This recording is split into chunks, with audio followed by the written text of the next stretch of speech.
गोविंद हरे मुरारे हे नाथ नारायण वासुदेवा। श्री कृष्ण गोविंद हरे मुरारे हे नाथ नारायण वासुदेवा। कल आप लोगों ने सुना था कि जब प्रभु श्री कृष्ण ने सुदामा जी को तीनों लोग दे दिए तो यमराज जो है वो परेशान हो गया, क्योंकि हमारा क्या होगा, हम तो चले जाएंगे। तो यमराज ने प्रश्न किया प्रभु से, तो प्रभु ने जब ये सब प्रश्न किया कि ये सब क्या कर रहे हैं, तो उन्होंने कहा कर्म के अनुसार सुख दुख दिए जाते हैं और इनके कर्म जो है ऐसे कोई नहीं है, उन्हें आपने इतना सब दे दिया है, कर्मों के अनुसार इन्हें कुछ नहीं दिया गया। तब प्रभु ने यमराज से कहा, मैं वेदोक्त कर्म मर्यादा तोड़ना नहीं चाहता। जो मुझे भोजन कराता है वह समस्त ब्रह्मांड को भोजन कराता है। एक मुट्ठी भर तंदूर मुझे खिलाकर सुदामा ने सारे विश्व को भोजन करा दिया है। जो श्री कृष्ण को भोजन कराता है वो सारे विश्व को अन्नदान करता है और उसके नाम पूर्ण जमा हो जाता है। भगवान मर्यादा को कभी भंग नहीं करते। श्री कृष्ण को भोजन कराने का मतलब है कि जो कौन है, सुदामा कौन है? सुदामा एक दरिद्र है। जो दीन दुखियों को भोजन कराता है वो समझो पूरे विश्व को भोजन करा रहा है। इसलिए हे यमराज मैंने सुदामा जी को ये मर्यादा, जो श्री कृष्ण को भोजन कराता है वो सारे विश्व को अन्नदान करता है और उसके नाम पूर्ण जमा हो जाता है। भगवान मर्यादा को कभी भंग नहीं करते हैं। लाला ने यशोदा जी से कहा, माता तू केवल मुझे ही नहीं समस्त ब्रह्मांड को तृप्त कर रही है। गर्गाचार नामकरण विधि, नामकरण संस्कार संपन्न करने के हेतु आए। संस्कार से मन शुद्ध होता है, संस्कार से दोष नष्ट होते हैं। शास्त्र ने 16 संस्कारों का आयोजन किया है। आजकल तो प्रायः सभी संस्कार भुलाए जा चुके हैं। हाँ, 2 संस्कार बाकी रह गए हैं, विवाह और अग्नि संस्कार। बालक का जन्म होने पर जात कर्म संस्कार किया जाता है, किंतु अब तो बालक का जन्म प्रसूत गृह में होता है, तो जात कर्म विद तो कैसे हो पाएगी? वहाँ मधुप्राशन विद कैसे हो पाती होगी?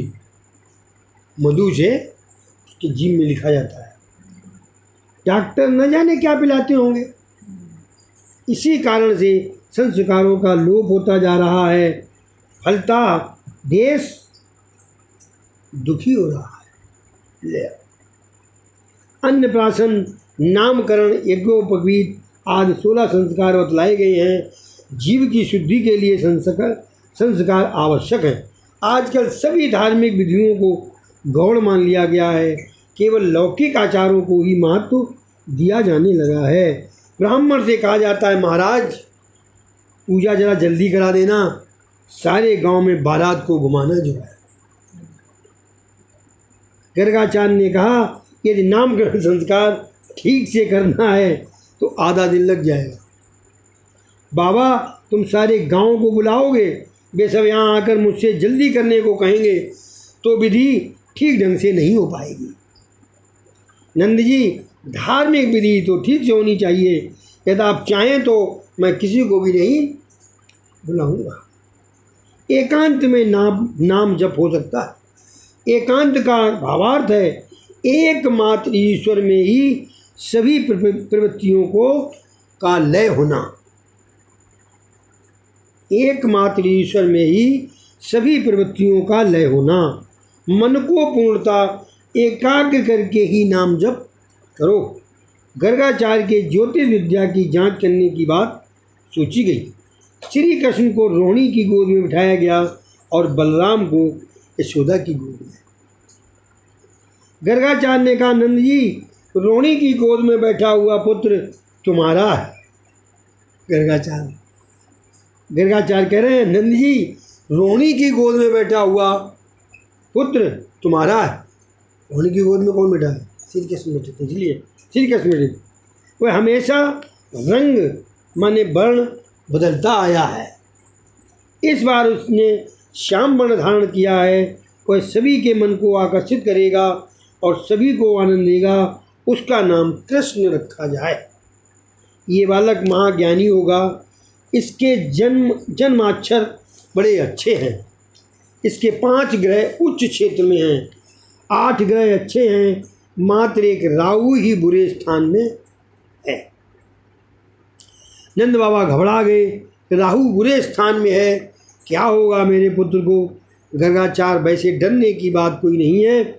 जिसके 7वें स्थान में नीच क्षेत्र में राहु हो, वह पुरुष कई स्त्रियों का पति होता है। नंद जी, आपकी बातें सच हो सकती हैं। एक ब्राह्मण ने मुझे आशीर्वाद दिया कि तेरा पुत्र 16,000 रानियों का स्वामी होगा। आया होगा कोई दूसरा ब्राह्मण? गर्गाचार्य, बाबा और तो मैं क्या कहूँ, ये कन्हैया नारायण जैसा ही है। नारायण मेरे इष्ट देव हैं। प्रेम के कारण पक्षपात हो जाने का डर रहता है। किसी समय 4 व्यक्ति भोजन कर रहे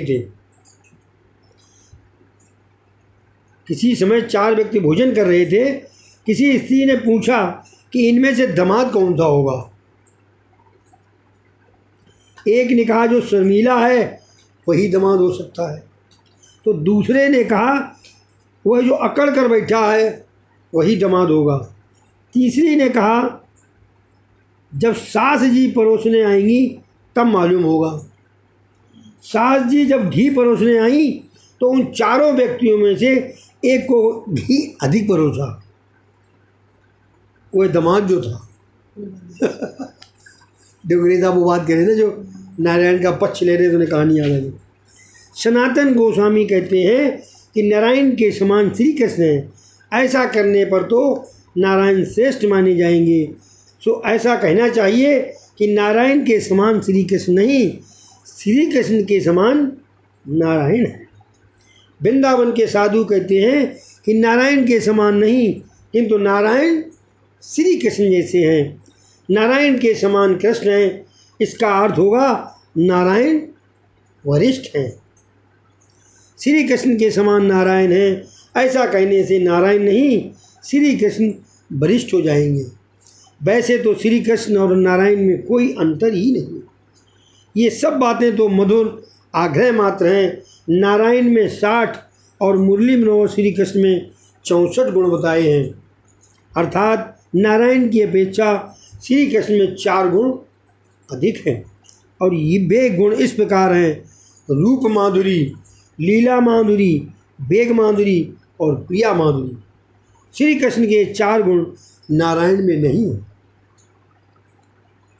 नारायण के 4 हाथ होने के कारण वे कुछ कुरूप से लगते हैं, अतः 2 हाथों वाले श्री कृष्ण श्रेष्ठ हैं। वैकुंठवासी नारायण राजा की भांति अकड़ कर बैठे रहते हैं, खड़े रहते हैं, सो वे कुछ अभिमानी से लगते हैं। वे हमारे साथ बोलते भी नहीं हैं। कन्हैया में कोई अकड़ नहीं, वह हम सबके साथ बोलता खेलता घूमता है, अतः हमारा कन्हैया ही श्रेष्ठ है। अतिशय आतुरता होने पर परमात्मा दौड़े हुए आते हैं। गोकुल में एक नववधू आई थी जो कन्हैया के दर्शन पाने के लिए बड़ी आतुर थी, किंतु उसकी सास उसे वहाँ जाने नहीं देती थी। आज जब वह जल भरने गई तो रास्ते में श्री कृष्ण जी का ही चिंतन कर रही थी। बाकी जुल्फों वाला मनमोहन, मस्तक पर मोरपंख, ओंठों पर बांसुरी, कानों में मकराकृत कुंडल और कटी पर पीताम्बर धारण किए हुए था। वह छुमक छुमक कर करता हुआ उस गोपी के पीछे हो लिया। बाल कन्हैया ने पीछे से गोपी का आंचल पकड़ लिया। गोपी ने देखा कि कन्हैया उसका आंचल पकड़े हुए खड़ा है। 3 बरस के उस कन्हैया को गोपी ने प्यार से अपनी छाती से लगा लिया। लाला ने भी गोपी को अपनी छोटी छोटी बाहों में बल लिया और कहने लगा, तू कितनी सुंदर है, लगता है मैं ही तेरा स्वामी हूँ। रात के समय रास में आना कन्हैया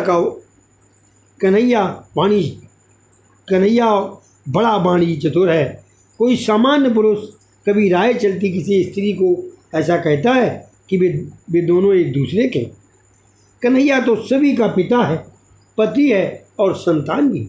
जरा सोचो तो, ऐसा कोई और देव है जो भी राह चलती हुई किसी नारी के गले में अपनी बाहों का हार पहना सके?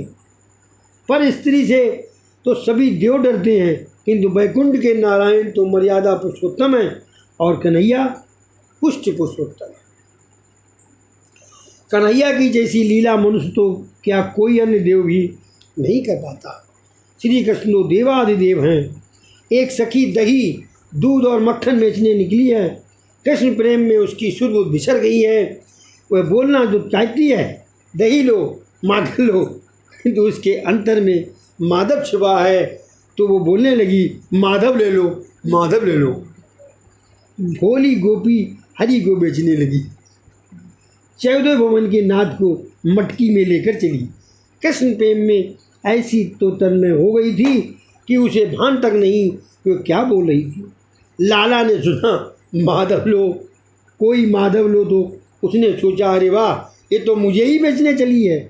रास्ते में श्री कृष्ण प्रकट हो गए और सखी से कहने लगे, अरे दूध वाली, मैं गोकुल का राजा हूँ, जरा माखन तो दे जा। प्रेम का बाहुल्य होने पर सताने में बड़ा मजा आता है। गोपी के हृदय में प्रेम है, वो कन्हैया को सताने लगी। अरे तू कैसे हो गया गोकुल का राजा? गोकुल के राजा तो बलराम भैया हैं, मैं तुझे नहीं उन्हीं को माखन दूंगी। न जाने नंद बाबा इस काले कलूटे कन्हैया को कहाँ से उठा लाए हैं। नंद बाबा तो गोरे हैं और तू काला कहाँ से लाए वे तुझे? कन्हैया ने गोपी की साड़ी का आंचल पकड़ लिया। गोपी कहने लगी, अरे लाला छोड़ दे मेरी साड़ी, मेरे दूध दही माखन मिट्टी में सन जाएंगे और मेरी सास मेरी चमड़ी धुल देगी। गोपी ने बलपूर्वक अपना आंचल छुड़ा लिया और आगे बढ़ने लगी। पीछे मुड़कर देखा तो कन्हैया मुंह फुलाकर बैठा हुआ था। गोपी वापस आकर मनाने लगी, कान्हा माखन ले, मिश्री भी ले ले, चाहे सो दूँ, मेरी बड़ी भूल हुई, अब मान भी जा। किंतु कन्हैया अब क्यों मान जाए? उसने कहा, मुझे कुछ भी नहीं चाहिए। कन्हैया न माना तो गोपी आगे बढ़ने लगी तो पीछे से कन्हैया ने पत्थर उठाकर ऐसा निशाना लगा कि मारा कि गोपी की मटकी चूर चूर हो गई। ऐसी लीला श्री कृष्ण के सिवाय अन्य कोई भी देव नहीं कर सकता। श्री कृष्ण सबके पति जो। श्री कृष्ण अब घर आकर चुपचाप माता की गोद में छिप गया। वो ऐसा शांत सयाना बैठा हुआ था कि मानो कुछ हुआ ही नहीं। उस गोपी ने यशोदा के पास आकर कन्हैया की शरारत की शिकायत की तो माता जी, तुम लाला को मुंह लगा रही होगी, किंतु बड़ा शरारती हो गया है, इसने मेरी घघरी फोड़ दी, मेरे कपड़े बिगाड़ दिए।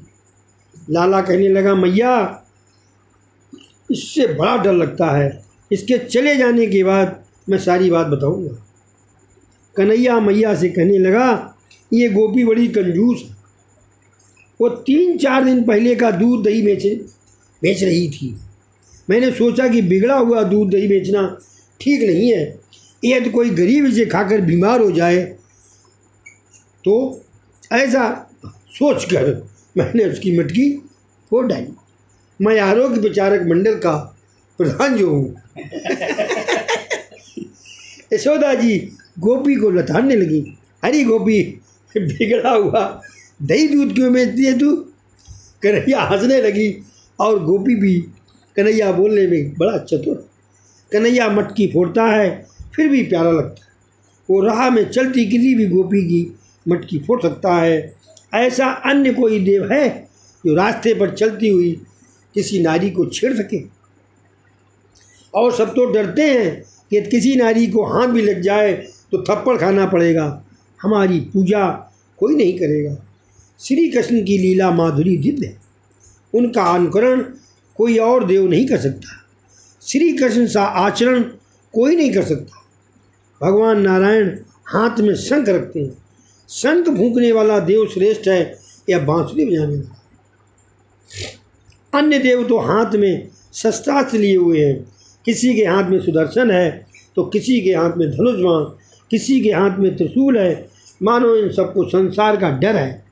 कन्हैया हाथों में शस्त्र नहीं रखता। लाला के एक हाथ में बांसुरी और दूसरे में मिश्री। शस्त्रधारी देव श्रेष्ठ है या कन्हैया? हम तो कन्हैया को ही श्रेष्ठ कहेंगे। लाला रोज बांसुरी बजाता है। लाला की बांसुरी जिसने भी सुनी हो संसार के प्रति उदास हो जाता है। बांसुरी की धुन को सुनते ही राधे कृष्ण करने लगता है। श्री कृष्ण की वेणु माधुरी दिव्य है। गोपी कहती हैं, मुरली बजाए मेरो मन हर लीनो, मुरली बजाए मेरो मन हर लीनो। एक गोपी प्रेम भरा उलाना देती है, मुरहर रंधन समये माकुर मुरली रमम मधुरम। हे मुरारे, भोजन बनाते समय कृपा करके बांसुरी की तान मत छेड़ो। मुरहर रंधन समय माकुर मुरली रवम मधुरम।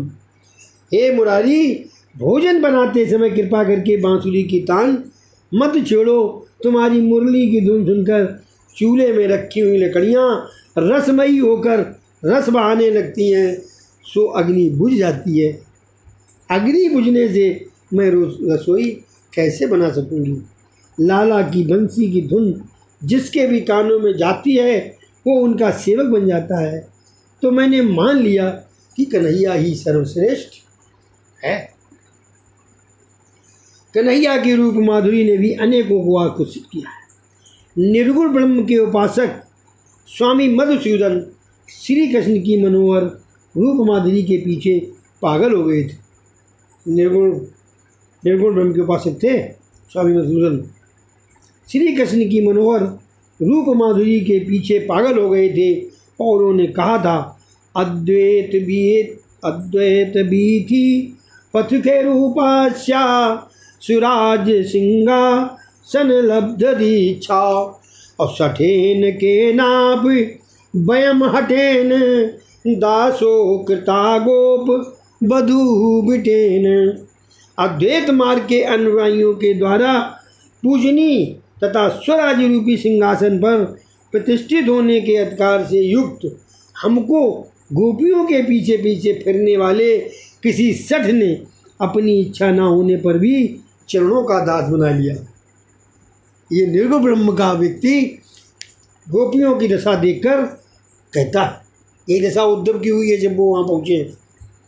श्री कृष्ण की रूप माधुरी के पीछे कभी रसिकान भी पागल हो गए थे और उन्होंने क्या कहा था, याल कुटियर कामरिया पर और राज तिहूँ पर को तज डारूं।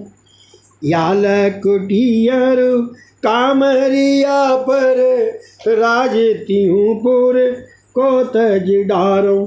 आठों सिद्धि नवों निधि को सुख, आठों सिद्धि नवों निधि को सुख और नंद की गाय चराई विसारों। श्री कृष्ण की रूप माधुरी दिव्य है। वे तो वैकुंठ निवासी नारायण से भी श्रेष्ठ। यशोदा गर्गाचार से कहती है, महाराज भोजन का समय हो गया, पहले आप भोजन कर लीजिए, फिर आगे की बात होती रहेगी। गर्गाचार, मैं दूसरों के द्वारा बनाई हुई रसोई खा नहीं सकता। अपना भोजन मैं अपने हाथों से ही बनाऊंगा। पहले मैं यमुना से जल ले आऊं, इसलिए अब्धिकतायाम समाप्तम। और आदेश हो तो आगे बढ़ी जाए। मजा आ रहा था। जय हरे कृष्ण कृष्ण कृष्ण हरे हरे, हरे राम राम राम हरे हरे। हरे कृष्ण कृष्ण कृष्ण हरे हरे, हरे राम